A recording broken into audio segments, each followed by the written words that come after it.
Praise the lord. దేవునికి స్తోత్రములు కలుగునుగాక. మరొకసారి ప్రభుని స్తుతిస్తూ ప్రభుని గనపరుస్తూ కూడి వచ్చినటువంటి మీ అందరికీ కూడా ప్రత్యేకమైనటువంటి ఈ యొక్క ఉదయకాల శుభాలు మీకు తెలియజేస్తుంటున్నాను. మరొక్కసారి ప్రభుని స్తుతిస్తూ గనపరుస్తున్నాం. మరి ఈరోజు స్వాతంత్ర దినోత్సవం. మరి అందరికి కూడా స్వాతంత్ర దిన శుభాకాంక్షలు తెలియజేస్తున్నాను. అందరికి కూడా హ్యాపీ ఇండిపెండెన్స్ డే. అలాగే మరి ఈ రోజున మనకు ఒక ప్రత్యేకత ఉంది. కేరీ సండేగా మనం ఈ రోజున మనం అబ్జర్వ్ చేస్తుంటున్నాం. ఎందుకంటే విలియం కేరీ డే ఏ వారం అయితే వస్తుందో ఆ వారానికి ముందు వచ్చేటువంటి సండేని మనము విలియం కేరీ సండేగా మనము మన ఫోర్ ఫాదర్స్ నుంచి కూడా అబ్జర్వ్ చేయడం జరుగుతూ. విలియం కేరీ గారు 1761 మరి నార్థాంప్టన్ షైర్ పాల్స్బెరీ ఇంగ్లాండ్లో ఆయన జన్మించడం జరిగింది. మరి 1761లో మరి విలియం కేరీ గారు ఆయన జన్మించడం జరిగింది. తర్వాత 1793 సంవత్సరంలో ఆయన మన భారతదేశానికి రావడం జరిగింది. సో విలియం కేరీ గారి గురించి చెప్పుకోవడానికి చాలా ఉంది. అయితే ఈరోజు మరి ఆయన గురించే నేను చెప్పాలనుకోవట్లేదు, కానీ ఆయన గురించి ఆయన కాంట్రిబ్యూషన్ గురించి కొంత మీకు తెలియపరచాలి నేను మరొకసారి ఆశపడుచుంటున్నాను. కొన్ని విషయాలు మీకు తెలిసినటువంటి తెలియనివి కావు, మరొకసారి మరి జ్ఞాపకం చేసుకోవడం చాలా అవసరమై ఉంటున్నది. సో కలకత్తా ప్రాంతానికి ఆయన రావడం జరిగింది 1793 సంవత్సరంలో. మరి ఆయన చాలా కాంట్రిబ్యూషన్స్ చేశారు. మనకు తెలిసినంత వరకు కూడా ఓన్లీ ట్రాన్స్లేషన్ చేసినటువంటి విషయం మాత్రం మనకు తెలుసు, బైబిల్ ట్రాన్స్లేట్ చేసిన విషయమే తెలుసు. కానీ ఆయన చాలా సోషల్ రిఫార్మ్స్ చేశారు. ఆయన సామాజికమైనటువంటి అభివృద్ధిని చాలా ఆయన చేయడం జరిగింది.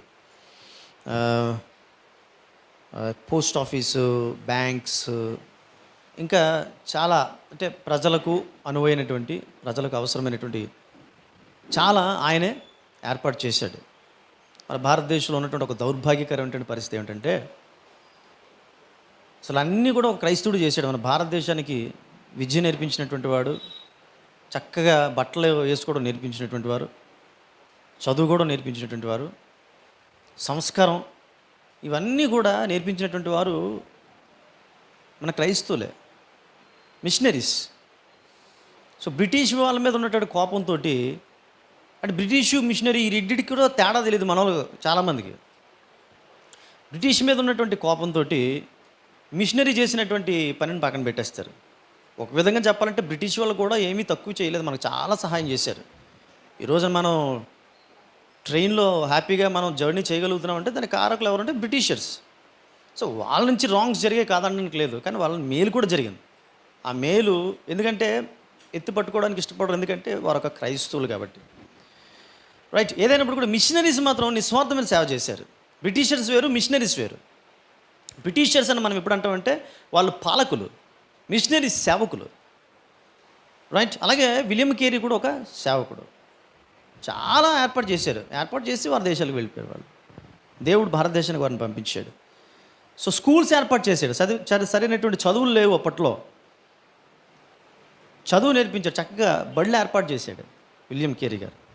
డబ్బులు దాచుకోవడానికి బ్యాంక్స్ ఏర్పాటు చేశాడు, పోస్ట్ ఆఫీసులు ఏర్పాటు చేశారు. ఇవన్నీ కూడా ఆయన కాంట్రిబ్యూషన్సే. వీటితో పాటు ఇంకా చాలా ఉన్నాయి. దాంతోపాటు సతీ సహగమనం గురించి మనకు తెలుసు. అంత భయంకరమైనటువంటి పరిస్థితి. భర్త చనిపోతే భార్యను భర్త చితి మీద వేసేసి తగలబెట్టేసేటువంటి ఆచారాలు అప్పట్లో ఉండేవి. దాన్ని కూడా మరి ఆయన రూపు మాపినట్లుగా మన చరిత్రలో మనం చూడగలుగుతాం. సో వీటన్నిటికి మించి మన ఆత్మీయ పదములో కానీ ఆయన గురించి మనం ఆలోచన చేసినట్లయితే ఆయన మన దేశానికి ఇచ్చినటువంటి మంచి కాంట్రిబ్యూషన్ ఏంటంటే ట్రాన్స్లేషన్, అంటే తర్జుమా. ఆదిమ బైబిల్ గ్రంథం ఏ భాషలో రాయబడిందండి? హెబ్రీ భాషలో రాయబడింది. తర్వాత కొత్త నిబంధన గ్రంథం గ్రీక్లో రాయబడింది.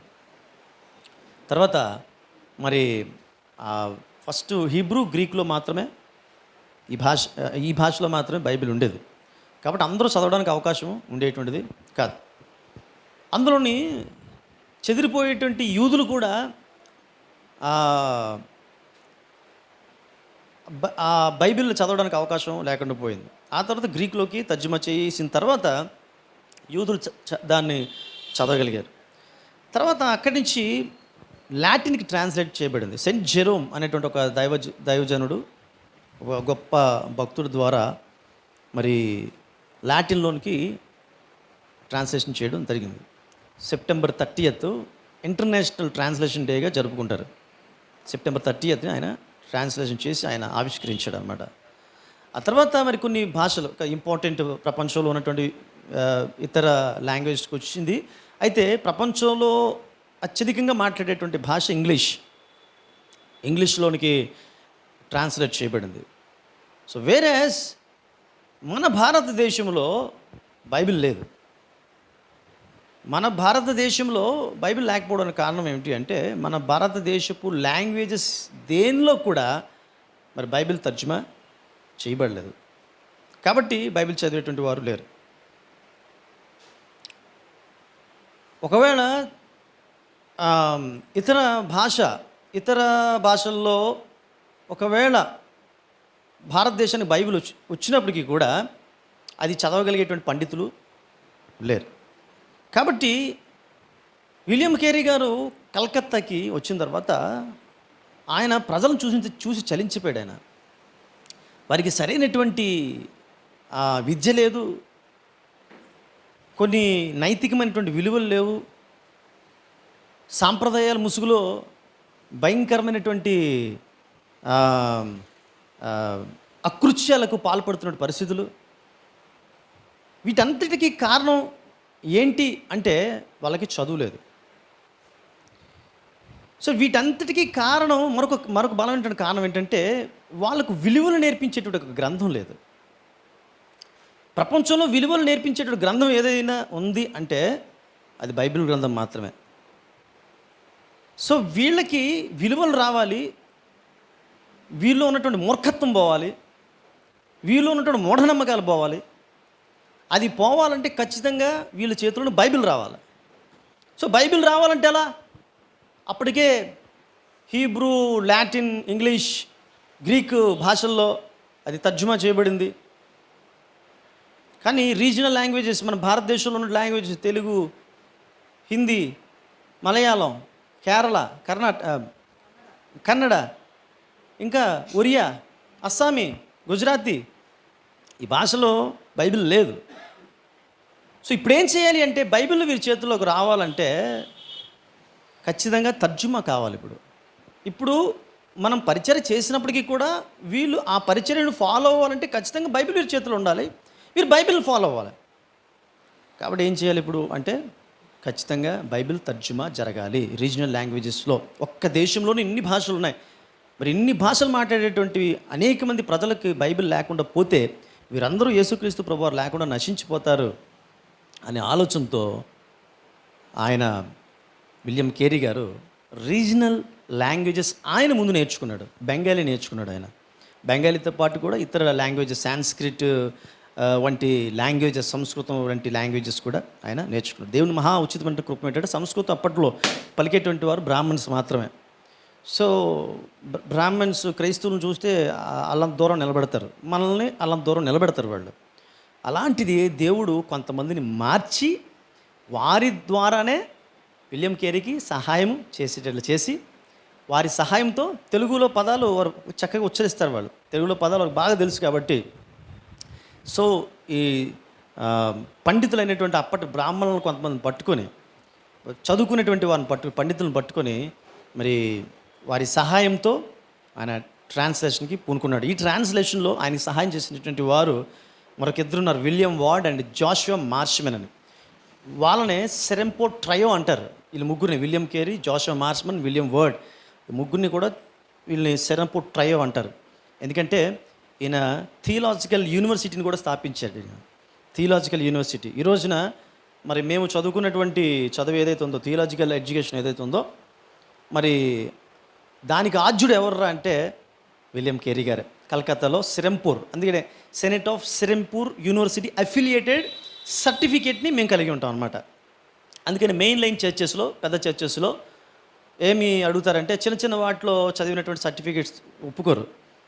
అఫిలియేటెడ్ టు సెరంపూర్ యూనివర్సిటీ ఏదైతే ఉంటుందో ఆ సర్టిఫికేట్ మాత్రమే ఉన్నటువంటి వాళ్ళు మాత్రమే పాస్టర్స్గా చేయడానికి మెయిన్ లైన్ చర్చెస్లో వాళ్ళు ఒప్పుకుంటారనమాట.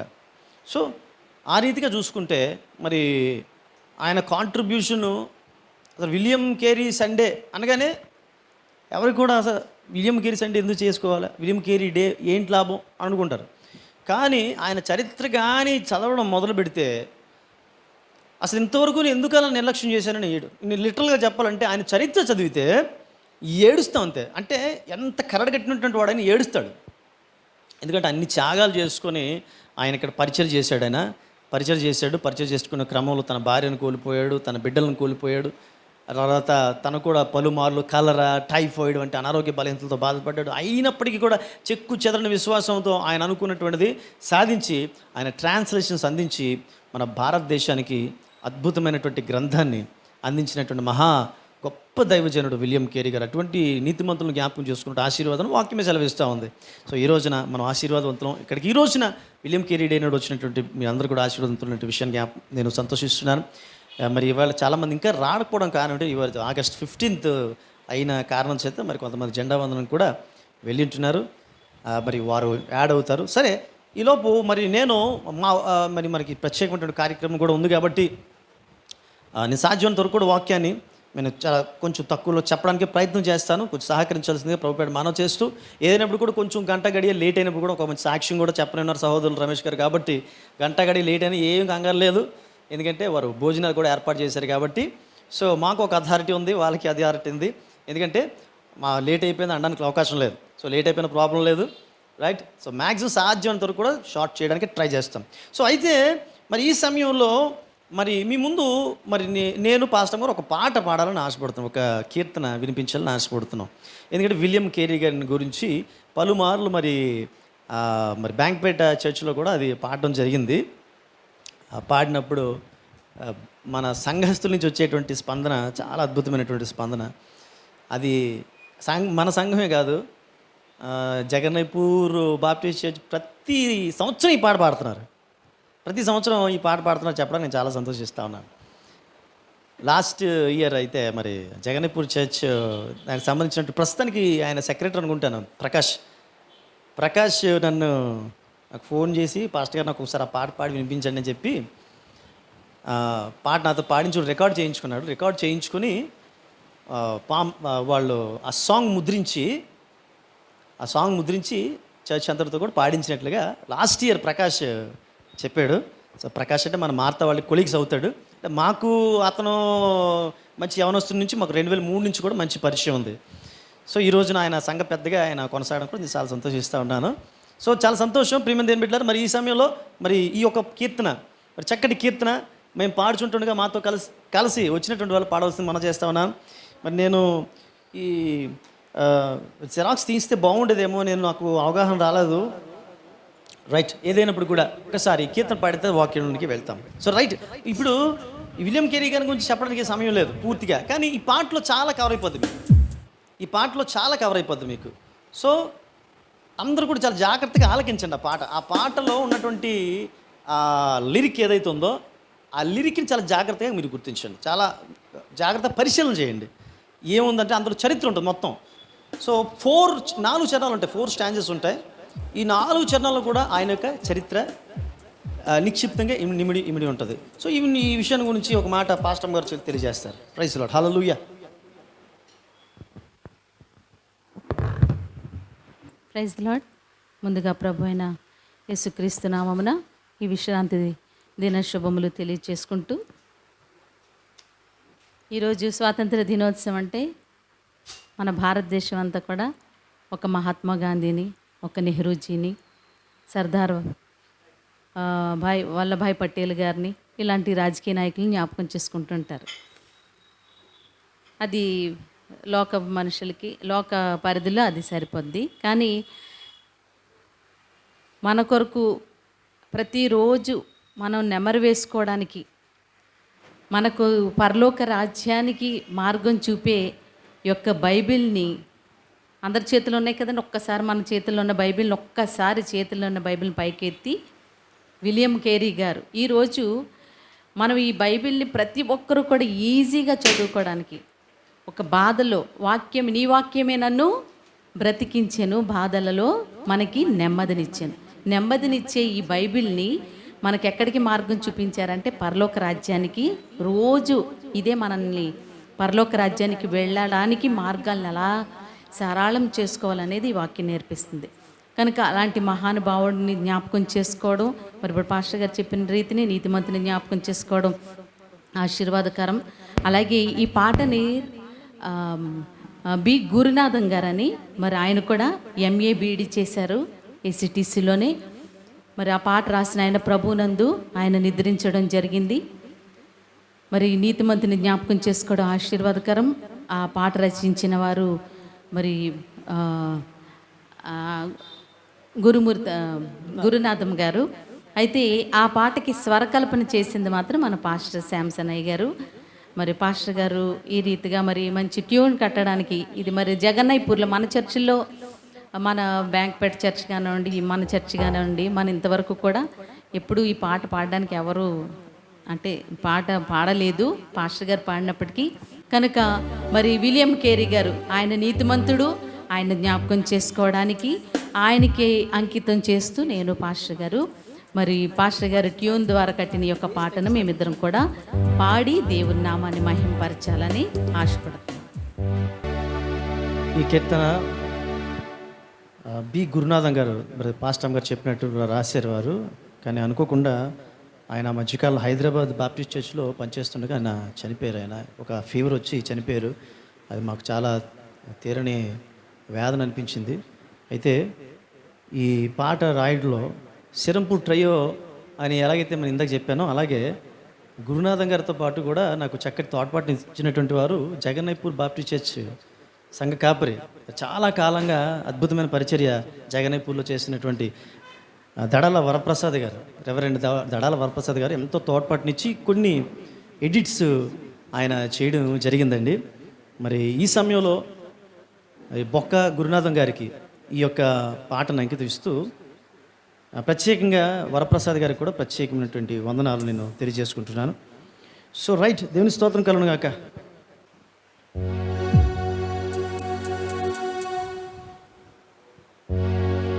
నిరుపేద జననము కష్టాల పయనము కూలీ జీవనం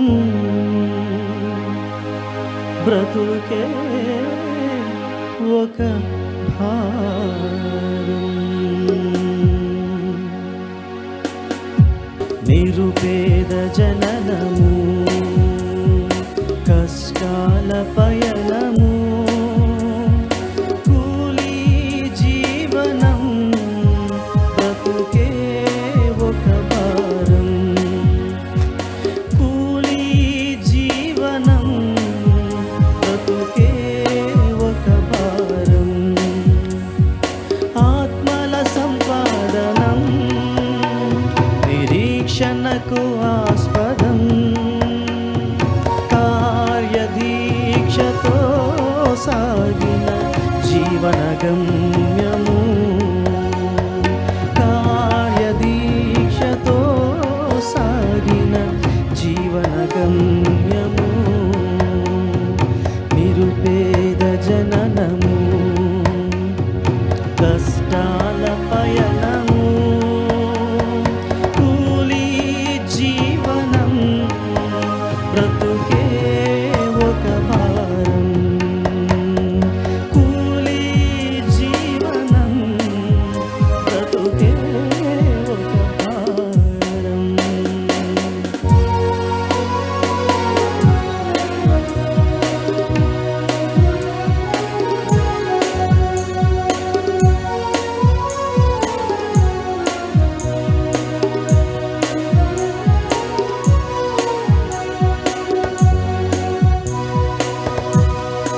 భాషలు నేర్చెను, గ్రంథాలు రచించెను. బాప్టిస్టుగా మారెను, సువార్తనందించెను. భాషలు నేర్చెను, గ్రంథాలు రచించెను. బాప్టిస్టుగా మారెను, సువార్తనందించెను. బీదల హృదిలో క్రీస్తును నిలిపి, బీదల హృదయలో క్రీస్తును నింపి సంతోషము పంచి ఇచ్చెను. నిరుపేద జననము, కష్టాల పయనము, కూలీ జీవనం, బతుకే ఒక భారం. కూలీ జీవనం, బ్రతుకే ఒక భారం.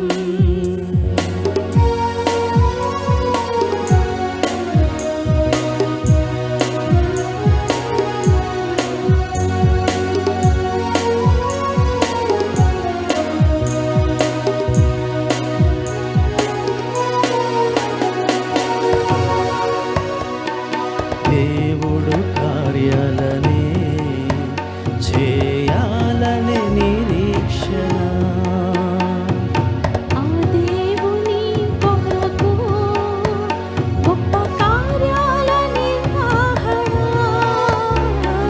దేవుడు కార్యాలను చేయాలనే నిరీక్షణ.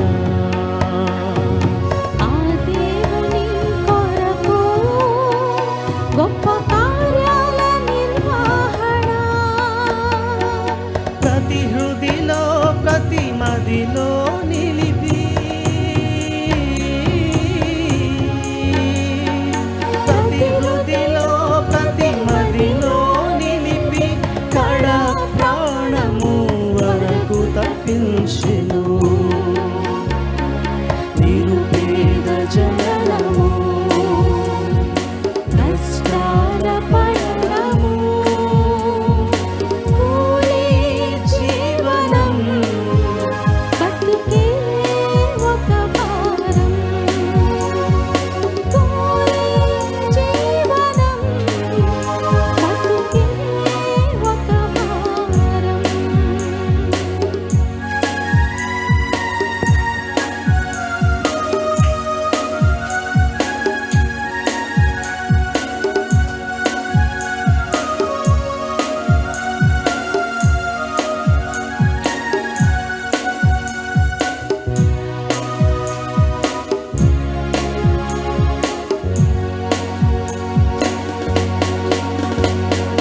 బిడ్డను కోల్పోయిన తన భార్య కనుమూసిన,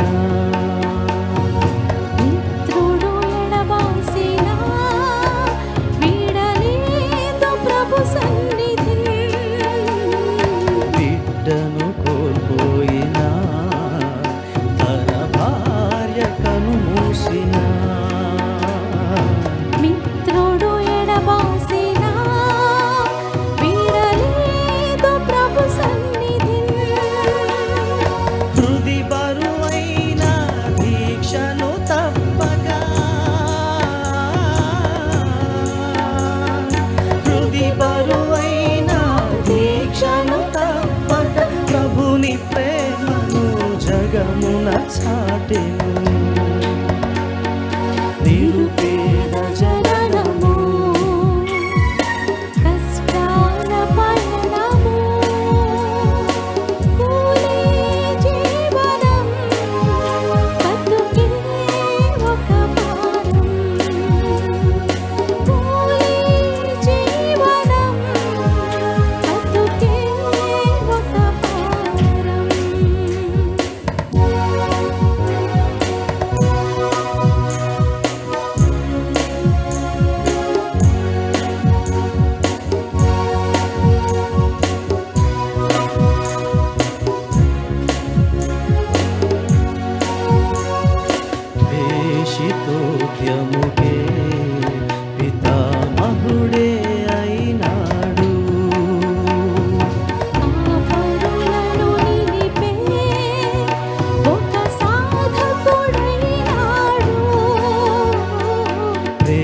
శితోద్యముకే పితామహుడే అయినాడు.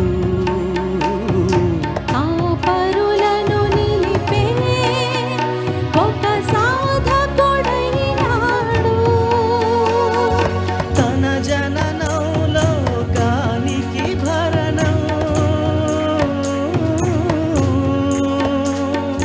తన జననం లోకానికి భరణం, కలకాలము స్మరణం.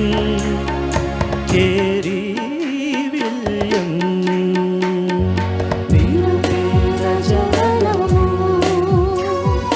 కష్టాల పయనము, కూలీ జీవనం, బతుకే ఒక భారం. కూలీ జీవనం బతుకే ఒక భారం. ఆత్మల సంపాదనం నిరీక్షణకు ఆస్పదం. కార్యదీక్షతో సాగిన జీవన గమ్యము, కార్యదీక్షతో సాగిన జీవన గమ్యము, కార్యదీక్షతో సాగిన జీవన గమ్యము, కార్యదీక్షతో సాగిన జీవన గమ్యము.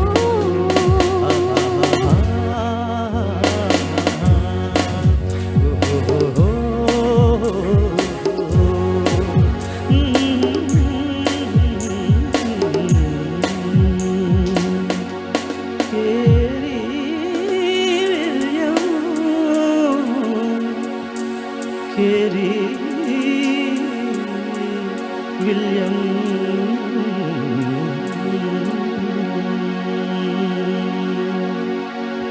హల్లెలూయా. Praise the Lord. Thank you very much. మరి ఓపిక మరి ఒక కీర్తనని విన్నందుకు. I think all of you enjoyed this song, right?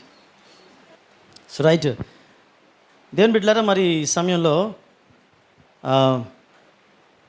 మరోసారి ప్రభువుని స్తుతిస్తూ గనపరుస్తూ విలియం కేరీ సండే శుభాలు మీకు తెలియజేస్తుంటున్నాను.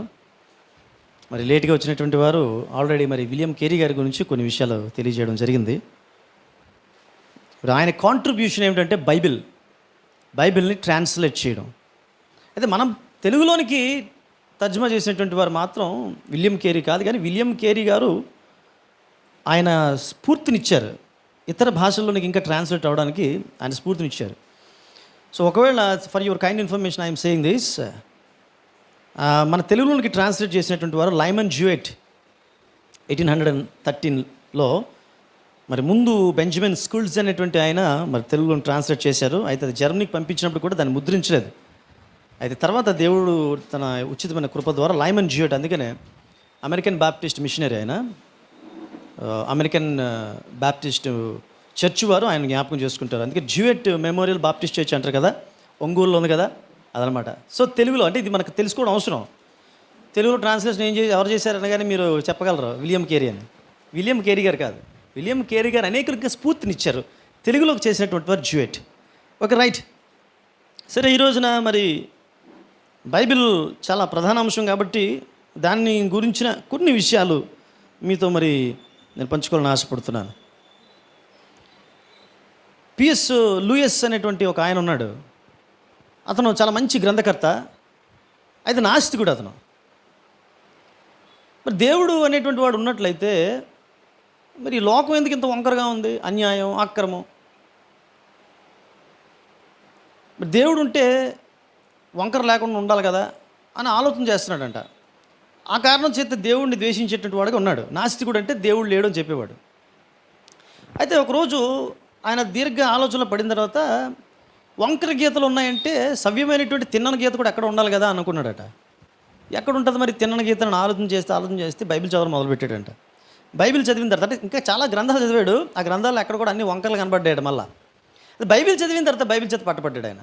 లూయిస్ ఆయన ఆయనకు బైబిల్లో తిన్నని గీత కనబడిందంట. సో బైబిల్ సవ్యమైనటువంటిది తెలిసి ఆయన ప్రభువారిని తన సొంత రక్షకునిగా ఆయన స్వీకరించి నాస్తికుడు క్రైస్తవుడిగా మారిపోయాడు. సో బైబిల్ ఒక వ్యక్తిని ట్రాన్స్ఫార్మ్ చేస్తుంది. బైబిల్ గ్రంథం చదవడం మొదలు పెడితే ఎలాంటి మనిషినైనా సరే బైబిల్ రూపాంతరం చెందిస్తుంది అన్నమాట. మరి బైబిల్ విజయానికి ఒక సంకేతం. బైబిల్ ఒక విజయానికి సంకేతం. పాత నిబంధన గ్రంథంలో ఇందాక మనం చదువుకున్నటువంటి వాక్య భాగాన్ని మనం చూసినట్లయితే మొదటి సమూయేలు 6వ అధ్యాయం అలా తెరిచి ఉంచుకోనండి ఒకసారి. మొదటి సమూయేలు 6వ అధ్యాయము. ఈ 6వ అధ్యాయంలో మందసం గురించి తెలియపరుస్తుంది. మందసం అంటే దేవుని యొక్క ఆజ్ఞలు, మోషే చేత ఇశ్రాయేలు ప్రజలకు ఇవ్వబడినటువంటి ఆజ్ఞ పలకలు ఆ మందసంలో ఉంటాయి. మందసం యొక్క గొప్పతనం ఏం కాదు, కానీ ఆ మందసంలో ఉన్నటువంటి దేవుని ఆజ్ఞలను బట్టి మందసానికి గొప్పతనం వచ్చింది. సో నా జీవితానికి దేవుని యొక్క వాక్యాన్ని బట్టి ఒక ప్రత్యేకత సంతరించుకుంది. ఈరోజు బైబిల్ మన మధ్యకు వచ్చింది కాబట్టి మనలో చాలామంది ఈ రోజున మన క్రైస్తవులు ఒక ఆఫీసర్ స్థానంలో ఉన్నారు. ఒక మంచి గొప్ప పెద్ద పెద్ద ఉన్నతమైనటువంటి సాఫ్ట్వేర్ ఉద్యోగాలు చేస్తున్నారు. విదేశాల్లో కూడా బాగా రాణిస్తున్నారు. పెద్ద పెద్ద బాసులు అయ్యారు, పెద్ద పెద్ద కన్స్ట్రక్టర్స్ అయ్యారు. మన అభివృద్ధికి కారణం మనం ఏవేవి చెప్పుకున్నప్పుడు కూడా మన అభివృద్ధికి కారణం మన దేవుడు via the Bible has been given by God. దేవుడు ఇచ్చినటువంటి బైబిల్ ద్వారా మనం అభివృద్ధి చెందామనే విషయాన్ని మనం చెప్పుకోవడానికి ఏమాత్రం కూడా సంకోచించకూడదు, చాలా గర్వపడాలి కూడా. మరి ఈ 6వ అధ్యాయంలో మనం చూసినప్పుడు మందసం మనకు కనబడుతుంది. ఈ మందసం మొదట షిలోహు అనేటువంటి ప్రాంతంలో ఉండేది. షిలోహు ప్రార్థనా స్థలంగా, ఆరాధనా స్థలంగా ఉండేది. ఒకనొక సందర్భంలో మన సమూయేలు గ్రంథం చదివితే అది తెలుస్తుంది, మొదటి అధ్యాయం నుంచి చదివితే తెలుస్తుంది. ఒకనొక సందర్భంలో ఒక యుద్ధం జరిగింది ఫిలిస్తీన్లతో. అప్పట్లో ఇశ్రాయేల్ ప్రజలకి శత్రువులు ఎవరంటే ఫిలిస్తీన్లతో యుద్ధం జరిగింది. యుద్ధం జరుగుతున్నప్పుడు ఇశ్రాయేల్ ఓడిపోతున్నారు. అవునైనా మనం ఓడిపోతున్నాం అని చెప్పేసి, మన మధ్యలో మందసం లేదు, దేవుని యొక్క ఆజ్ఞలు లేవని చెప్పేసి షిలోహులో ఉన్నటువంటి ఆ మందసాన్ని వీళ్ళు పాలెంలోని కన్నా యుద్ధ రంగంలోకి తీసుకొస్తారు. తీసుకొచ్చిన తర్వాత మరలా మామూలే ఇశ్రాయేల్ చచ్చిపోవడం మొదలు పెడతారు. ఫిలిస్తీన్లు జయిస్తూ ఉంటారు. సో ఫిలిస్తీన్లు జయించిన తర్వాత ఇశ్రాయేలును మట్టుపెట్టిన తర్వాత ఇంతవరకు కూడా ఇశ్రాయేలుకు విజయం కలిగించినటువంటిది ఇదే అని చెప్పేసి ఈ మందసాన్ని వీరు పట్టుకెళ్ళిపోతారు. ఫిలిస్తీన్లు పట్టుకెళ్ళిపోయిన తర్వాత వీళ్ళని కొట్టడం మొదలెడతాడు, మొత్తేస్తాడు, శుభ్రం గడ్డలతో మొత్తేస్తాడు దేవుడు. అమ్మనాయన ఇది మన దగ్గర ఉండడం కరెక్ట్ కాదురా అని చెప్పేసి మరి అప్పట్లో ఉన్నటువంటి 5 సిటీస్, ఫిలిస్తీన్లు 5 సిటీస్ సంబంధించిన సర్దారులు ఒక ఆలోచన చేసి, అమ్మనాయన ఇది మన దగ్గర ఉండకూడదు అని చెప్పేసి ఇది మళ్ళీ ఇశ్రాయేల్ దగ్గరికి పంపించేద్దాం, మనకెందుకు వచ్చింది గోల అని చెప్పేసి వాళ్ళు ఒక పాడి ఆవుల్ని, తర్వాత కొత్త బడిని ఏర్పాటు చేసి 5 బంగారపు గడ్డలు ఒక్కొక్క ప్రాంతానికి, ఒక్కొక్క 5 గ్రామాలకు సంబంధించినటువంటి 5 గడ్డలు, బంగారపు గడ్డలు వేసి ఆ మందసాన్ని పెట్టి వారు పంపించేస్తారనమాట.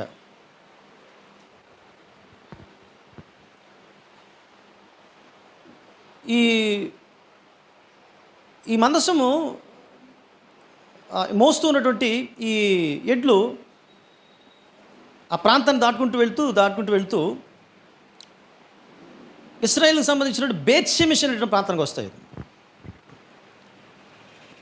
ఈ బేత్షెమెషులో ఎవరు ఉంటారంటే లేవీలు ఉంటారు, అనగా యాజకులు లేదా మందిర పరిచయం చేసేటువంటి వారు ఉంటారన్నమాట. ఆ ప్రాంతానికి ఈ ఎడ్ల బండి వస్తుంది. వచ్చిన తర్వాత 6వ అధ్యాయము 13వ వచనం చూసిన తర్వాత 13వ వచనం చూసినట్లయితే మనకు ఒక మాట కనబడుతుంది. బేత్షెమెషు వారు లోయలో గోధుమ చేలను కోయిచుండిరి, వారు కన్నులెత్తి చూచుచుండగా ఏం కనబడుతుందండి? మందసము వారికి కనబడెను, దానిని చూచి వారు సంతోషించిరి. రైట్, చాలా సంతోషకరమైన విషయం. మందసం రావడం చూశారు, చాలా కాలంగా పట్టుబడిపోయింది, చాలా కాలంగా ఈ ఫిలిస్తీన్ల దగ్గర ఉండిపోయింది. ఇది ఎంతకాలం ఉండిపోయింది? 7 నెలల పాటు ఫిలిస్తీన్ల దగ్గర ఉండిపోయింది. 7 నెలల పాటు దేవుని యొక్క వాక్యం వరకు దూరం అయిపోయింది. సో ఒక్కసారిగా ఈ మందసాన్ని చూసేటప్పటికి వీరి సంతోషాన్ని పట్టపగ్గాలు లేవు, చాలా సంతోషించారు అని ఇక్కడ 13వ వచనం తెలియజేస్తుంది. సో దేవుని వాక్యము ఏం చేస్తుందంటే మనకు సంతోషాన్ని ఇస్తుంది. 119వ కీర్తన 16వ వచనంలో అంటాడు కీర్తనకారుడు, I will delight in your statutes అంటాడు, నీ ఆజ్ఞలను బట్టి నేను హర్షించేదని అంటాడు.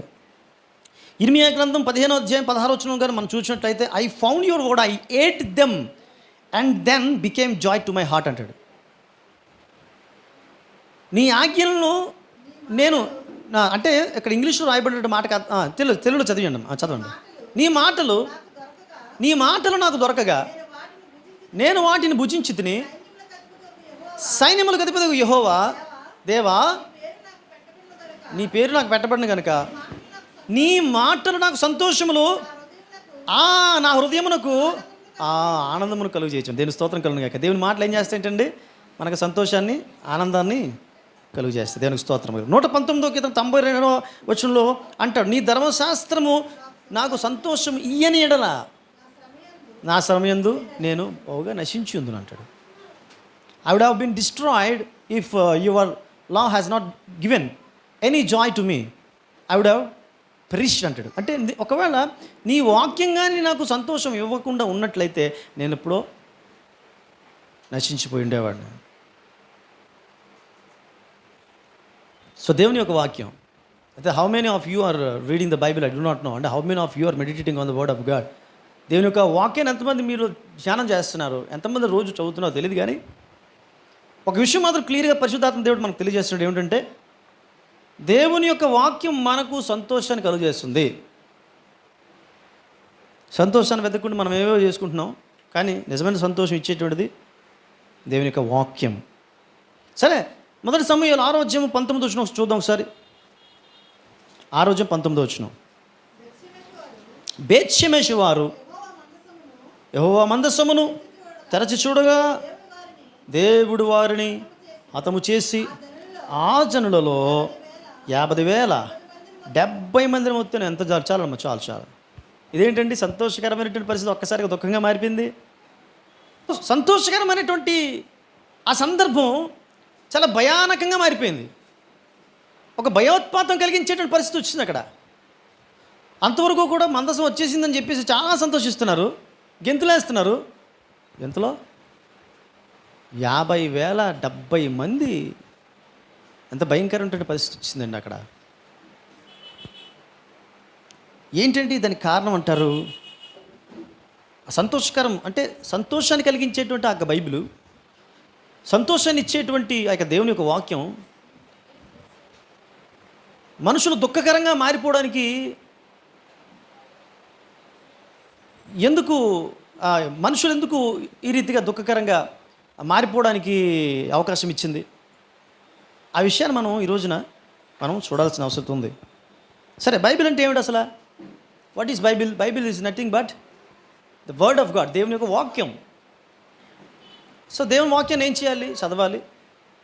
దేవుని వాక్యాన్ని ఏం చేయాలి? వినాలి. దేవుని వాక్యాన్ని ఏం చేయాలి? సరే, బైబిల్ కదా, బైబిల్ని చదవాలి, దాన్ని కీర్తనకారుడు ఏమంటాడు, ధ్యానించాలంటాడు, రైట్? సో దాన్ని గ్రహించాలి. What you read is what you have to perceive. అంటే నువ్వు ఏమైతే చదువుతున్నావో దాన్ని నువ్వు గ్రహించాలి. మూడో విషయం ఏమిటంటే, ఆ గ్రహించిన విషయాన్ని ఆచరణలో పెట్టాలి. అది చాలా ప్రాముఖ్యం. బైబిల్ చదివేటువంటి వారు, బైబిల్ రీడ్ చేసేటువంటి వారు అందరూ కూడా చాలా గొప్పవారు, చాలా మంచిది. అయితే బైబిల్ చదివేటువంటి వారు కేవలం చదివితే సరిపోదు, దాన్ని ధ్యానించాలి, దాన్ని భుజించాలంటాడు. ఇర్మియా గ్రంథకర్త భుజించాలంటాడు. దాన్ని గ్రహించాలి, దాని ప్రకారం జీవించాలి. సో దేవుని వాక్యం ధ్యానించినటువంటి చాలా ప్రాముఖ్యమైనటువంటి విషయం. బైబిల్ గ్రంథాన్ని ఏం చేయాలని చెప్పుకుంటున్నామండి? దేవుని యొక్క వాక్యాన్ని ధ్యానించాలి, చదవాలి, దాన్ని గ్రహించాలి. గ్రహించినటువంటి ఆ వాక్యాన్ని మనము ఏం చేయాలి? నెక్స్ట్ ఆచరణలో పెట్టాలి. రెండవది, దేవుని వాక్య సముదాయమైనటువంటి బైబిల్ని వాడాలి. వాడకుండా పక్కన పెట్టేయకూడదు, షెల్ఫ్లో పెట్టేయకూడదు. మళ్ళీ ఎలా వాడాలి? దాన్ని ఒక పద్ధతిలో వాడాలి. కొంతమంది దెయ్యాలు పట్టినటువంటి వారిని ఏ స్నామంలో పో, ఏ స్నామంలో పెట్టి పో అని చెప్పేసి బైబిల్ పెట్టి కొడతా ఉంటారు బుర్ర మీద. అది అలా చేయడం కరెక్ట్ కాదు. బైబిల్ని ఎలా వాడాలి? అలాగే వాడాలి, పద్ధతిలో వాడాలి. కొంతమంది తల కింద పెట్టుకుంటారు. మీ నుంచే నాకు ఒక ఆన్సర్ కావాలా? బైబిల్ని తల కింద పెట్టుకుంటే దెయ్యం రాకుండా ఉంటుందా? అసలు దెయ్యాలు వస్తాయని ఎంతమంది నమ్ముతున్నారు? దెయ్యాలు ఉన్నాయి అసలు? ఉన్నాయి.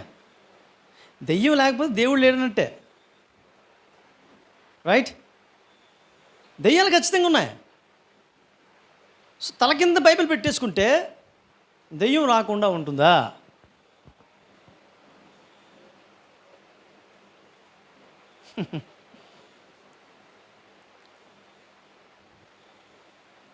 సో తల కింద బైబిల్ పెట్టుకున్నంత మాత్రాన దయ్యం రాకుండా ఉండదు.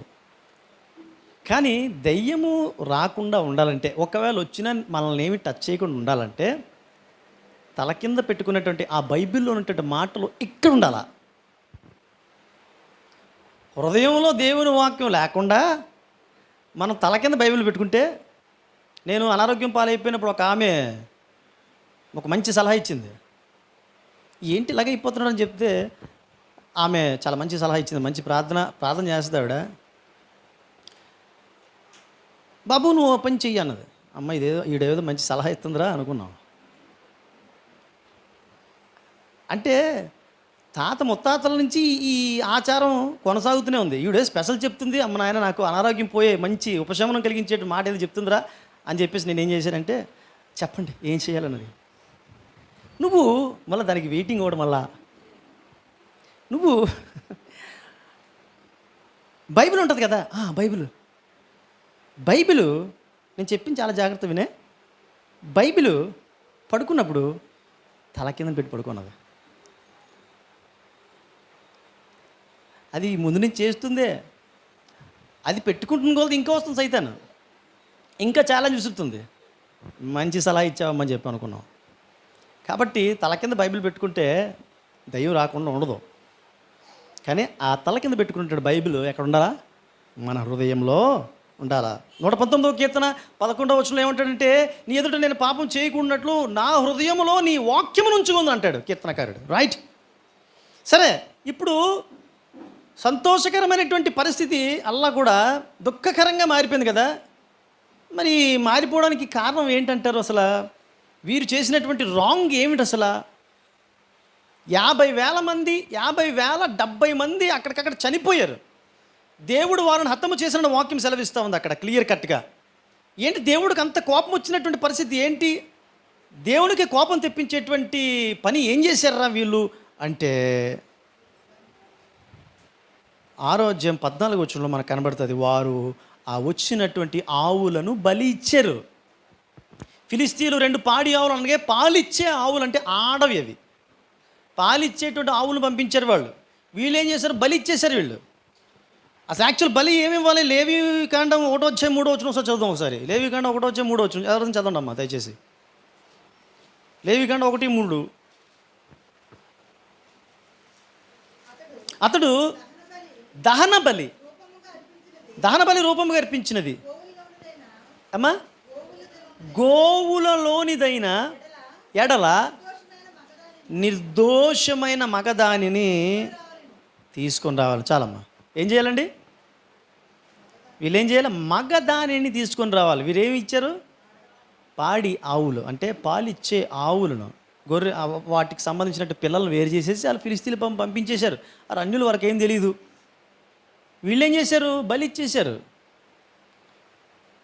పోనీ బలి ఇచ్చారు కదా, గొప్పే కదా అనుకోవడానికి అవకాశం లేదు. ఎప్పుడు కూడా నేను చాలాసార్లు చెప్తూ ఉంటాను, దేవుడికి ఏమి ఇచ్చేసాము అనేది పాయింట్ కాదు, ఎలా ఇచ్చామనేది పాయింట్. ఇచ్చే మనం ఎలా ఉన్నామనేది చాలా చాలా ఇంపార్టెంట్ అది. మరి వీళ్ళు మగ ఆవుని ఏమంటారు? ఎద్దు అంటారండి. ఆవుల రకాన్ని ఎద్దు అంటారు కదా. మరి మగదాన్ని ఇవ్వాల్సినటువంటి వీరు ఆడదాన్ని ఇచ్చారు, రైట్? మగావుని తీసుకొచ్చి ఇవ్వాల్సినటువంటి పని ఏమీ లేదు ఇక్కడ. కానీ వీరు ఈ పాడి ఆవుని ఇవ్వకూడదు బలి. వీరేం చేశారంటే పాడి ఆవులను బలిచ్చేశారు. అంటే వాక్యానికి విరుద్ధమైన పని చేశారు వీళ్ళు. ఇందుకే చెప్తున్నాను, బైబిల్ని చదవాలి, తర్వాత దాన్ని గ్రహించాలి, తర్వాత దాని ప్రకారం జీవించాలి. వీటిలో దేంట్లో మిస్ అయిపోయినప్పుడు కూడా మనం చాలా కోల్పోతాం, చాలా మిస్ అయిపోతాం మనం, రైట్? వీరు చేసింది ఏమిటట, మగ ఆవులను వారు బలివలసినటువంటి వారు ఆడ ఆవులను బలిచ్చారు. సో వీళ్ళు ఎందుకు ఈ విధంగా చేశారు అంటే, సింపుల్గా మనం ఒక విషయం చెప్పుకోవచ్చు, వీళ్ళు సరిగా బైబిల్ చదవలేదు అంతే. Of course they would have read the Bible, but they didn't read the Bible in a correct way. I think they could not perceive what they read. I think they did not meditate on the word they read. అంటే వారు చదివినటువంటి విషయాన్ని వారు గ్రహించలేదు. ఒకవేళ వారు చదివినటువంటి విషయాన్ని వారు ధ్యానించలేదు. ధ్యానించకపోయిన కారణం చేత వారు గ్రహింపు లేకుండా దేవునికి బలిచ్చేశారు. సో ఈ రోజున రోజుకి 5 అధ్యాయాలు, రోజుకి 6 అధ్యాయాలు ఎంతమంది పెట్టుకున్నా చాలా సంతోషమే. అలా పెట్టుకున్నారో లేదో తెలియదు, కానీ ఒకవేళ పెట్టుకుంటే గొప్ప విషయమే. కానీ అన్న అధ్యాయాలు ఎలా చదవాలి అసలు? మనకు వచ్చిన పెద్ద సమస్య ఏంటంటే, సంవత్సరంలో బైబిల్ అవగొట్టేయాల. నేను దీనికి వ్యతిరేకం. సంవత్సరంలో బైబిల్ అవగొట్టడం ఏంటి? అవసరమైతే సంవత్సరానికి 3 సార్లు అవగొట్టు, తప్పే ఉంది. సంవత్సరానికి బైబిల్ అవగొట్టేయాలి. జనవరి 1 స్టార్ట్ చేసేసి డిసెంబర్ 31 ఎండ్ చేయాలి. అంటే ఏం చదువుతావు? నీకు మధ్యలో ఏ పెళ్ళిళ్ళో లేకపోతే ఏ ఊర్లో వస్తాయి, గ్యాప్ వచ్చేస్తుంది. అప్పుడు ఎలా చదవాలి బైబిల్? సంవత్సరం వచ్చేస్తుంది, నెల దాటిపోతుంది. యోసేపు పుత్రవంశంలో మాకీరు కుమారుడు మనుడైన గిలాది యొక్క పుత్రవంశంలో పెద్దలు వచ్చి మోషే ఎదురు ఇశ్రాయేలు పిల్లల కుటుంబంలో ప్రజలను ఎదురు మాట్లాడి, ఇటు నా దేశం పంపించేట చెప్పున ఇశ్రాయేలు స్వాస్యం ఇవ్వాలని యెహోవా మా ఏలిన వరకు ఆగమించను మరి యెహోవా. తెలుస్తుందా నాకేమన్నా? ఏం చదువుతున్నాడు అంతే. నాకేంటి ఉపయోగం? నేను చదివినది నాకు ఉపయోగం లేకుండా ఉంటే దానివల్ల ఏంటి? నేను అర్థం చేసుకోకపోతే దానివల్ల నాకేం ఉపయోగం? సో వాక్యాన్ని సరిగ్గా చదవాలా. ఈరోజు విలియం కేరీ సండే వాక్యాన్ని ట్రాన్స్లేట్ చేశాడు ఆయన. మనుషుల యొక్క బ్రతుకులు మార్చడం కోసం ట్రాన్స్లేట్ చేయడానికి ఆయన ఎన్నో కష్టాలు పడ్డాడు ఆయన. ఈరోజున మన జీవితాన్ని సరిచేసేటువంటి ఫేస్బుక్ కాదు, మన జీవితాన్ని సరిచేసేటువంటి వాట్సాప్లు కాదు, మన జీవితాన్ని సరిచేసేది ఇన్స్టాగ్రామ్ కాదు. ఎంతమందికి అకౌంట్లు ఉన్నాయి? ఆల్మోస్ట్ అందరికి అకౌంట్లు ఉన్నాయి. కుర్రకారుకి ఇంకా అకౌంట్లు ఉన్నాయి. ఇదే పని. ఇంకా ఫేస్బుక్, ఇన్స్టాగ్రామ్ నేను వాడను, ఫేస్బుక్ వాట్సాప్ వాడతాను నేను. కానీ నేను ఫేస్బుక్లో నోటిఫికేషన్స్ కూడా ఆఫ్ చేసుకొని ఉంచుతాను. తెలుసా మీకు? ఫేస్బుక్ మ్యాక్సిమం ఒక లింక్ పెట్టడం మాత్రమే ఉపయోగిస్తాను. ఏదో నలుగురికి ఉపయోగపడతా కదా దేవుని వాక్, అది కూడా అంతే. ఈ రోజున ఇంత వినాశకరమైన పరిస్థితి ప్రపంచానికి రావడానికి కారణం ఏంటి తెలుసా అండి? ఈ మీడియాసే. వాడుకోవలసినటువంటి రీతిలో వాడుకోకుండా ఇష్టానుసారంగా సమయాన్ని అంతటిని కూడా వృధా చేసేసుకొని దేవుని వాక్యం చదవాల్సినటువంటి వారు వాటి మీదే ధ్యాస పెడుతున్నారు. ఒక విధంగా చెప్పాలంటే ఫేస్బుక్ను కంటిన్యూగా చూసిన వాడు భయంకరమైన పాపిగా మారిపోతాడు. 100% ఛాలెంజ్. అబ్బా నేను మేమే మంచిగా చూస్తున్నాను. మంచి చూస్తారా? ఫేస్బుక్లోకి వెళ్ళగానే మంచి ఏమొస్తుందండి? మరి బరి తెగించేస్తున్నారు ఈసారి. అక్కడ అడ్లు గట్ల సెన్సార్ కార్డులు కూడా లేవు. అక్కడ ఇష్టానుసారమైనటువంటి వీడియోలు పోస్ట్ చేసేస్తున్నారు. ఆ పోస్టులు వాళ్ళకి ఏంటంటే మొత్తానికి ఆ మీడియా బాగా ఉపయోగపడాలా, కోట్ల మంది వాడేసుకోవాలా. ఫేస్బుక్ వాడుతున్నటువంటి వాళ్ళు, ఎక్కువ వాడుతున్నటువంటి వాళ్ళు ఏమవుతుందో తెలుసా? మీరు పాడైపోతున్నారు, చెడిపోతున్నారు కంప్లీట్గా. ఆల్మోస్ట్ ఇప్పటికే చాలా చెడిపోయి ఉంటారు, మనసును కల్మషం చేసుకుని ఉంటారు. ఈరోజు పరిశుద్ధాత్మ దేవుడు మాట్లాడుతున్నాడు, నువ్వు వాక్యం చదవడం మొదలెట్టు. నువ్వు ఫేస్బుక్ నేను పరలోక రాజ్యం తీసుకెళ్తావు, నరకాన్ని తీసుకుపోతుంది తిన్నగన బైపాస్ రోడ్ల నుంచి మరి కూడా. సో మ్యాక్సిమం ఫేస్బుక్లు తగ్గించేయండి, మ్యాక్సిమం. వాట్సాప్ అంటే మనకు తప్పదు, కొన్ని సమాచారాలు తెలియపరచుకోవడం వాట్సాప్ ప్రాబ్లం లేదు, అది కూడా మితముగా.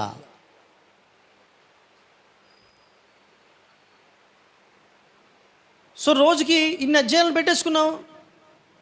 రోజుకి పెట్టుకోకండి. సంవత్సరానికి నేను బైబిల్ పూర్తి చేయాలి, ఇవేవి ఎవరు పెట్టుకోవద్దు. ఇది నా యొక్క వ్యక్తిగతమైనటువంటి అభిప్రాయం. తర్వాత ఆ అభిప్రాయానికి ఒక రీజన్ కూడా మీకు చెప్పాను. బైబిల్ ఎలా చదవాలి, వీళ్ళు ఎలా చదివారు? ఇచ్చేయాలి బలి అని చదివేశారు వీళ్ళు. బలి ఇచ్చేయాలి, గోవుని ఇచ్చేయాలి బలి, కానీ మగదివ్వాలి. గ్రహించలా? పాడి పాలిచ్చే ఆవుల్ని బలిచ్చేశారు. ఎంత భయంకరమైన పరిస్థితి అండి అది. ఒక దైవజనుడు చెప్తూ ఆయన చెప్తే నాకు నవ్వు ఆగల. ఆయనట బోధిస్తూ మోషే అట్లు చేసెను అని ఉందట. అప్పుడు అన్నాడట ఆ దైవజనుడు, ఆ కాలంలో మనమే కాదండి తెల్లాలేసి ఇడ్లీ సాంబారు అట్లు తీసుకున్నది, ఆ కాలంలో ఇశ్రాయేల్ ప్రజలు కూడా అట్లు తిన్నారు అన్నాడట. కింద మీద దొరిని అవ్వాలనిపించింది కానీ అవకాశం లేదు అక్కడ.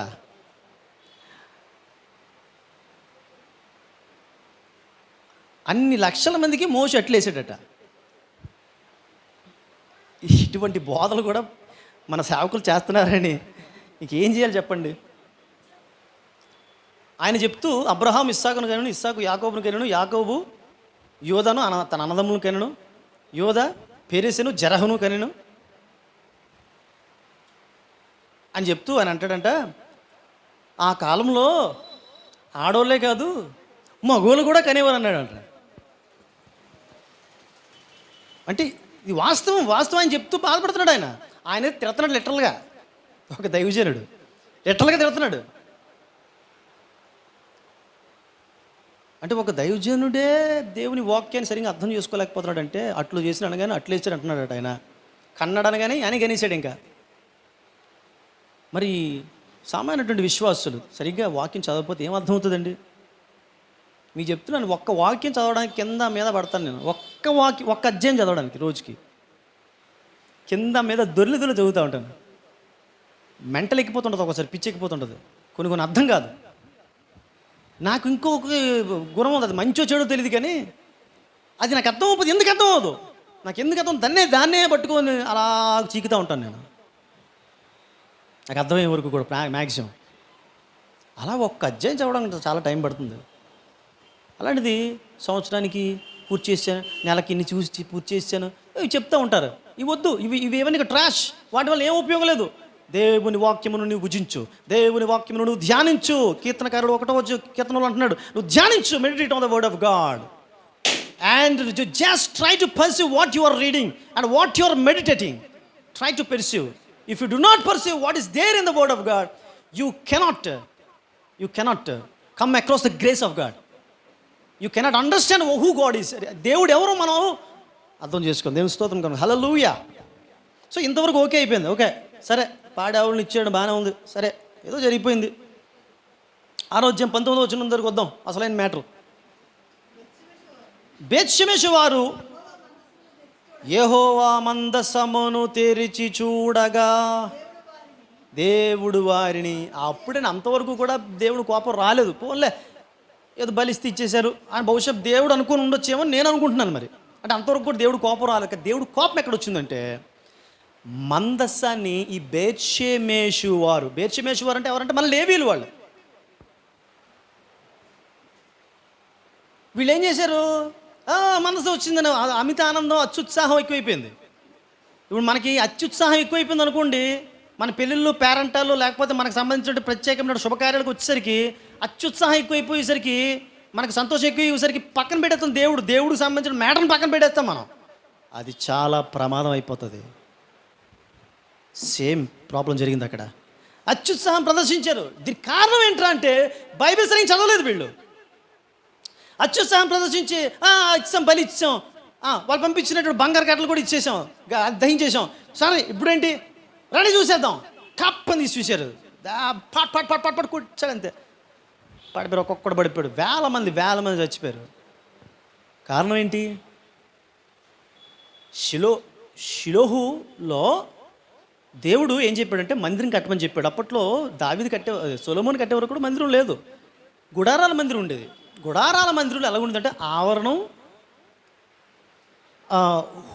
పరిశుద్ధ ఆవరణం, తర్వాత అతి పరిశుద్ధ స్థలం. పరిశుద్ధ స్థలం, ఆవరణం, పరిశుద్ధ స్థలం, అతి పరిశుద్ధ స్థలం.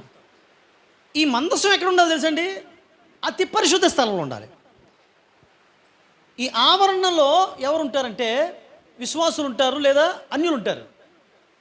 పరిశుద్ధ స్థలంలోకి వెళ్ళేటువంటి వారు యాజకులు, లేవీకి సంబంధించినటువంటి లేవీలు కూడా ఉంటారు, మందు ఉపకరణాలు మోసేటువంటి వారు ఉంటారు. అతి పరిశుద్ధ స్థలంలోనికి వెళ్ళేవారు ఎవర్రా అంటే ప్రధాన యాజకుడు వెళ్తాడు. మరి ఇప్పుడు మనసు ఎక్కడ ఉంది? అతి పరిశుద్ధ స్థలంలో ఉండేది షిలోహులో ఒకప్పుడు. ఇప్పుడే షిలోహులో నుంచి సిలువైపోయి షిలోహు అక్కడి నుంచి బయటకు వచ్చేసింది. వచ్చేసినంత మాత్రాన బైబిల్ ప్లేస్ మారదు కదా, అవునా కాదండి? బైబిల్ ప్లేస్ ఇప్పుడు మనం మట్టిలో పడేసిన బైబిల్ పొజిషన్ ఎక్కడ మారదు. మట్టిలో పడిపోయింది బైబిల్ అని మనం అనుకుంటాం. కానీ మనం జాలిపడాల్సిన ఎవరి మీద అంటే ఆ మట్టిలో పడేసిన వాడి మీద జాలిపడాలా. ఎందుకు? అది ఉండాల్సిన పొజిషన్లో కూడా మట్టిలో పడేసిన ఆడే మట్టి కొట్టుకుపోతాడు అని భయపడాలి మనం. అదవుతుందండి ఇక్కడ. ఇప్పుడు మనం కింద బైబిల్ పెట్టేసి 10 మంది దొర్లేస్తుంటారు, ఇటు అటు తొక్కేసుకుంటూ వెళ్ళిపోతారు మన పిల్లలు. మనం బాధపడుతుంది బైబిల్ ఏమైపోద్ది కాదు, తొక్కేసి వెళ్ళిపోతాం. మన పిల్లలు ఏమైపోతారో చూసుకోవాలి మనం. అదవుతుందండి. ఇప్పుడు మనసు షిలోహులో ఎక్కడ ఉండేది?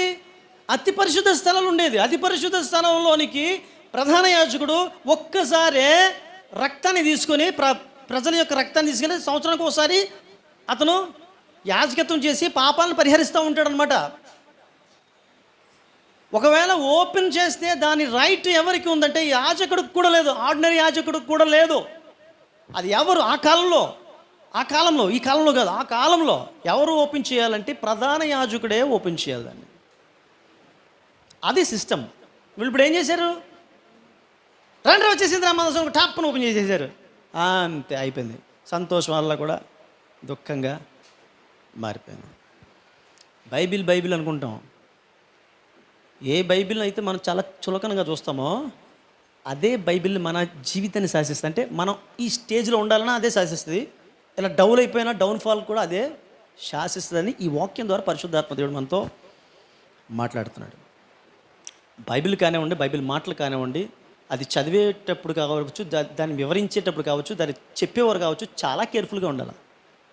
ఈ రోజున దేవుని యొక్క ఈ సేవ లేదా సువార్త లేకపోతే బైబిల్ ప్రకటన అనేటువంటిది ఎలాగైపోయింది తెలుసండి? సమాజంలో సోషల్గా ఒక మంచి స్టేటస్ ఉంటే వారు దేవుని వాక్యాన్ని చెప్పేయచ్చు, వారు దేవునికి సంబంధించి ఏదైనా చేసేయచ్చు. సమాజంలో ఇప్పుడు ప్రాబ్లం ఉంది. ఇది నెలకు ₹1,00,000 2,00,000 వస్తున్నాయి. సో నాకు స్టేటస్ వచ్చింది, ఇప్పుడు నేను బైబిల్ని ఇష్టానుసారంగా చెప్పొచ్చు, నేను ఏమైనా చేయొచ్చు. మందిరంలో ఏమైనా చేసేసుకోవచ్చు, బయటికి వెళ్ళి ఎక్కడైనా సరే నేను సువార్త చేసేయచ్చు, ఎక్కడైనా నేను పాస్టర్గా కూడా పనిచేసేయచ్చు. ఇటువంటి ఆలోచనతో ఉన్నారు ఈ రోజున చాలామంది సేవ చేస్తున్నారు. అంటే సోషల్ స్టేటస్, అంటే దేవుడు సోషల్ స్టేటస్ కోరుకుంటున్నాడా సేవ కోసం? అలాగైతే పెద్ద ధనవంతుల ఇళ్ళలోంచి తెచ్చేవాడు కదా శిష్యుల్ని. పాపాలను తెచ్చుకున్నాడండి దేవుడు యేసుప్రభు వారు. మాకు మంచి స్టేటస్ ఉంది, మాకు పోలీస్ స్టేషన్స్ తెలుసు, మాకు నెలకి బోర్డంత జీతం వస్తుంది, మాకు సమాజంలో పలుకుబడింది, చర్చిలో కూడా ప్రత్యేకమైనటువంటి స్థితి ఉండాలి. రాంగ్. దెబ్బతినేస్తారు. డౌట్ లేదు. ఇంకా సేమ్ ప్రాబ్లం, సేమ్.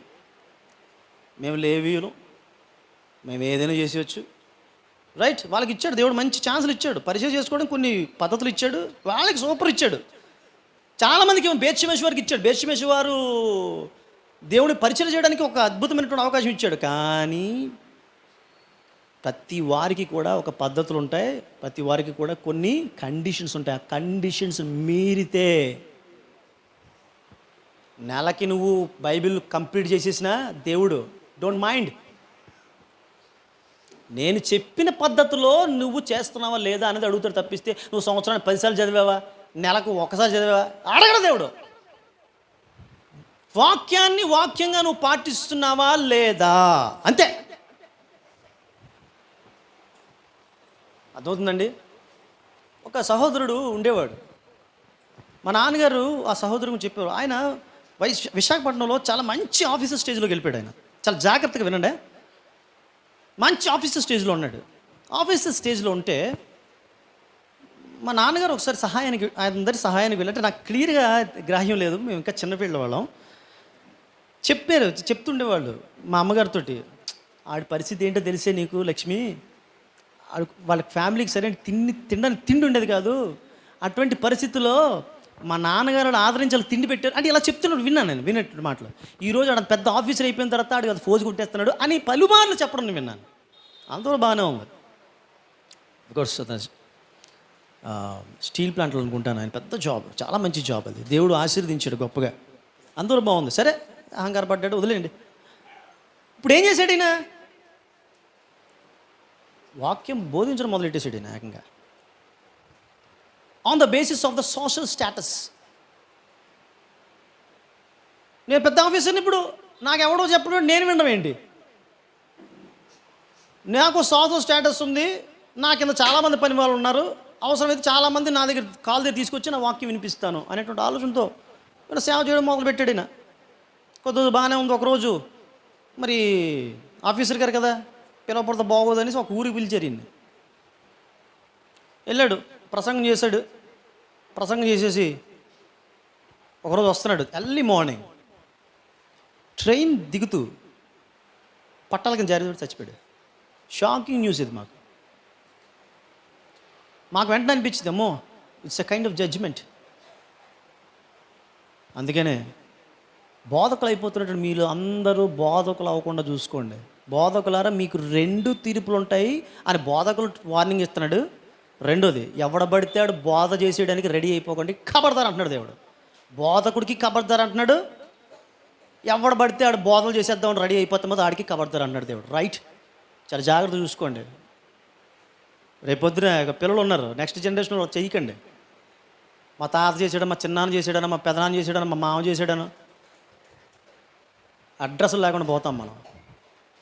బైబిల్ అంటే ఇది చూడగానే ఆనందం రావాలా, రెండోది చూడగానే గుబులు రావాలా, భయం రావాలా. అర్థమవుతుందండి? ఏం రావాలా? సంతోషం రావాలా, అలాగే అట్ ద సేమ్ టైం ప్యారలల్గా భయం రావాలా. ఈ 2 కానీ రాకపోతున్నట్టయితే నువ్వు ఒక చిత్తు కాగితంలో చూస్తున్నావు అనమాట. చదవరా,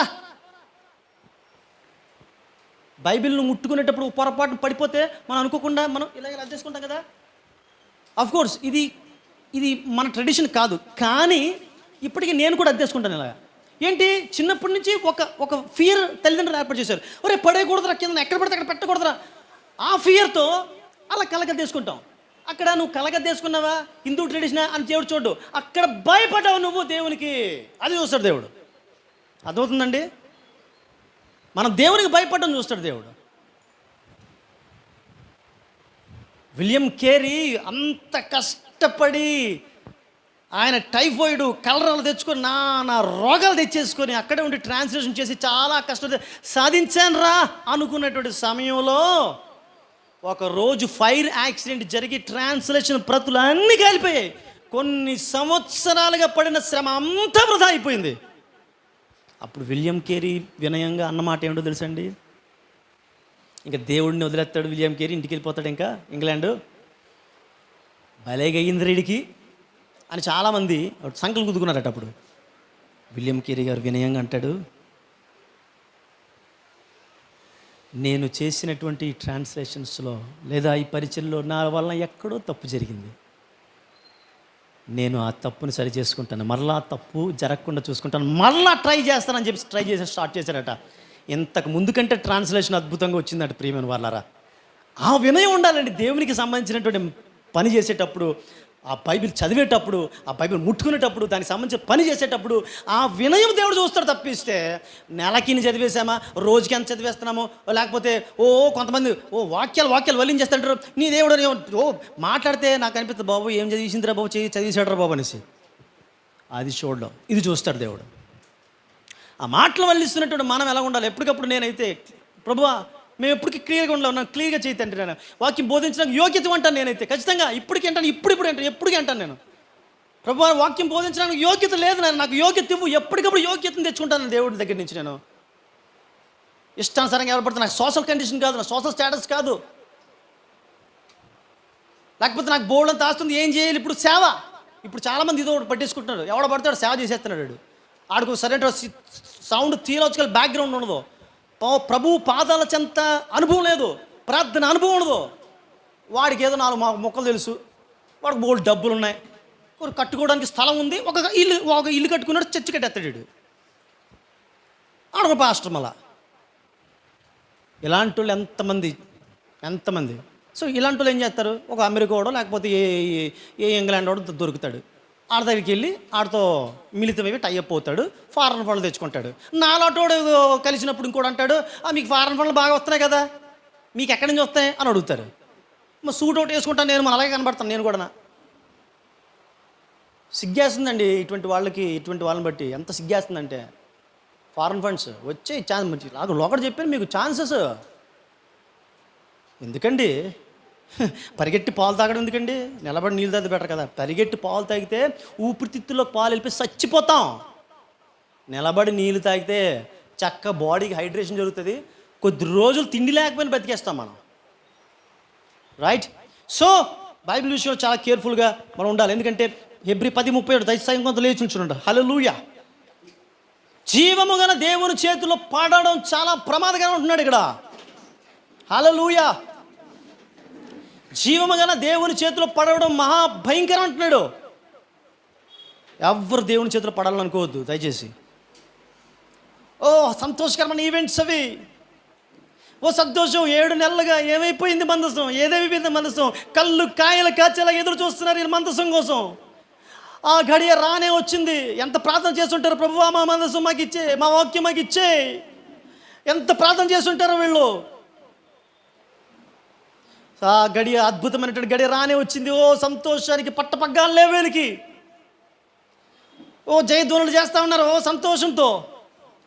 దేవుడికి బలి ఇచ్చేశారు, సంతోషంతో ఓపెన్ చేశారు. అనుకోనటువంటి ఒక సంఘటన, ఒక దుర్ఘటన జరిగిపోయింది. ఏంటి కారణం? పద్ధతిని పాటించలేదు వాళ్ళు. దేవుని విశ్వసించడం కాదు, దేవుని మాటలు వినడం కాదు, దేవుని వాక్యం చదవడం కాదు, దేవుడి పని చేయడం కాదు, దేవునికి సంబంధించినటువంటి ముట్టుకోవడం కాదు. ఏది ముట్టుకున్న పద్ధతిలో ముట్టుకోవాలా. నేను ఏ పని చేసిన పద్ధతిలో చేయాలా. దేవుడు కొన్నిసార్లు నాకు వార్న్ చేస్తుంటాడు. కొన్ని ఏదైనా ఒకవేళ నా సొంత ఆలోచనతో ఉన్నప్పుడు, ఏంటిరా నువ్వు చేస్తున్న పని ఏంటి, సొంత ఆలోచనలో వెళ్తున్నావు ఏంటి, ఎలాగుందోల్లో. దేవుడు అడగడం నేను వింటూ ఉంటాను ఎప్పటికప్పుడు. అప్పుడే తోక ముడుస్తాను నేను. ప్రతి వ్యక్తికి అది కావాలా. ఎందుకంటే ఎక్కడో దగ్గర చిన్న చిన్న రాంగులు జరుగుతూ ఉంటాయి. పర్వాలేదని లైట్ తీసుకున్నావా, ప్రమాదాలు జరిగిపోతాయి. లేదని తోక ముడుస్తావా, నీ సంతోషాన్ని ఇంకనూ అధికం చేస్తాడు దేవుడు. హల్లెలూయా. మన దేశానికి సంతోషకరమైనటువంటి దినం ఏమిటో తెలుసా? దేవుని యొక్క వాక్యము చదవగలిగే స్థితి. ఒకప్పుడు హై ప్రీస్ట్ మాత్రమే, ప్రధాన యాజకుడు మాత్రం ఓపెన్ చేయగలిగేటువంటి బైబిల్ ఈరోజు నీవు నేను కూడా చదవడం. ప్రతి ఒక్కడు కూడా లోకములో అధముడు అనే చెప్పబడినటువంటి వాడు కూడా చక్కగా పట్టుకొని, 2 చేతులతో పట్టుకొని కళ్ళతో చదవగలిగేటువంటి స్థితి దేవుడు మనకిచ్చాడు. అయితే అంత స్థితి ఇచ్చాడు కాబట్టి దేవుడు చీప్ అనుకోకు. నువ్వు పట్టుకున్నటువంటి వ్యక్తి చాలా హీనుడు కావచ్చు, కానీ బైబిల్ మాత్రం హీనం కాదు. హల్లెలూయా. ప్రార్థన చేసుకుందాం. ఈరోజు నుంచి బైబిల్ చదవలేనటువంటి వారు బైబిల్ చదవండి దయచేసి. ధ్యానం చేయడం అంటే ఏంటి అని క్వశ్చన్ కానీ మీకుంటే పరిశుద్ధాత్మ దేవుడిని అడగండి. దేవుడి చిత్తమైతే తెలియజేస్తాడు. ఎలా ధ్యానం చేయాలి, ఎలాగ దాని ప్రకారం నడుచుకోవాలి. ఎందుకు ఇన్ని బాధలు, బైబిల్ చదవడం మానేస్తే బాధలే, ఇక సమస్య లేదు కదా అనుకుంటావా? నీకు బైబిల్ చదవకపోతే యేసు లేడంటే, యేసు లేకపోతే నీకు పాపక్షమాపణ లేనట్టే, పాపక్షమాపణ లేకపోతే నీకు పరలోకము లేనట్లే, పరలోకము లేకపోతే నీకు నరకం ఉన్నట్లే. కాబట్టి నీకు యేసు కావాలా, అయితే బైబిల్ చదవాలా. హల్లెలూయా. సర్వశక్తిమంతుడా నేను స్తుతిస్తున్నాను. నేను కనపరుస్తు మాకు ఇచ్చిన దివ్యమైన వాక్యం బట్టి నీకు వందనాలు, స్తోత్రాలు. నాయన, పరిశుద్ధులందరూ ఎన్నో వేయి ప్రయాసలు కోర్చి ప్రభు ఈ యొక్క బైబిల్ గ్రంథాన్ని రాశారు నాయన తండ్రి.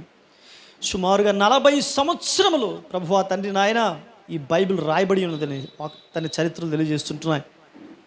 తండ్రి నాయన పరిశుద్ధాత్మ ప్రేరేపణ చేత వారి యొక్క సొంత శైలికి నువ్వు విడిచిపెట్టి వారి చేత రాయించినటువంటి మహా గొప్ప గ్రంథం, కొన్ని వేల సంవత్సరాలు మాట్లాడినటువంటి నాయన ప్రభువా తండ్రి ఈ గ్రంథం నాయన మాతో ఈ రోజుకి నేటికి ఈ ఆధునిక యుగంలో మాతో మాట్లాడుతుంది నాయన ప్రభా. అందుని బట్టి నేను స్తుతిస్తూ గానపరుస్తుంటున్నాను ప్రభువా. మరి ఈ వాక్యము నాయన తను తర్జుమా చేయడానికి నాయన ప్రముఖులు ఎందరో నాయన తండ్రి వారి ప్రాణాలను కూడా తండ్రి ప్రభా, విలియం టిండేల్ వంటి దైవజనుడు ప్రభా తన ప్రాణాల్ని సమర్పించేసుకున్నాడు ప్రభువా.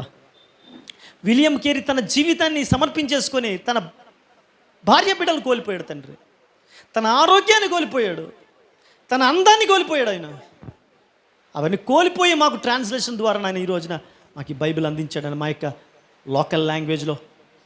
తండ్రి ఆ మహనీయుని జ్ఞాపకం చేయడం చేసుకోవడం మాకు ఇచ్చిన అవకాశం బట్టి నీకు వందనాలు చెల్లిస్తూ, కేవలం నాయన తండ్రి సంవత్సరానికి ఒకసారి వచ్చేటి ఈవెంట్ని జ్ఞాపకం చేసుకోవడం కాదు, కానీ మా బాధ్యత ఏమిటో కూడా మీకు గుర్తెరిగి నువ్వు ప్రేమతో నాయన తండ్రి ఇచ్చినటువంటి ఈ లవ్ లెటర్ ఏదైతే ఉందో ఈ లవ్ లెటర్ని ఎప్పుడు కూడా మేము చదువుకోవడం నీ కృపా సహాయం దయచేయమని యేసయ్య పరిశుద్ధ నామములో మిక్కిలితో ప్రార్థన పెట్టుకుంటున్నాం తండ్రి. Amen. Praise lord. God bless and దేవుడిని దీవించును గాక.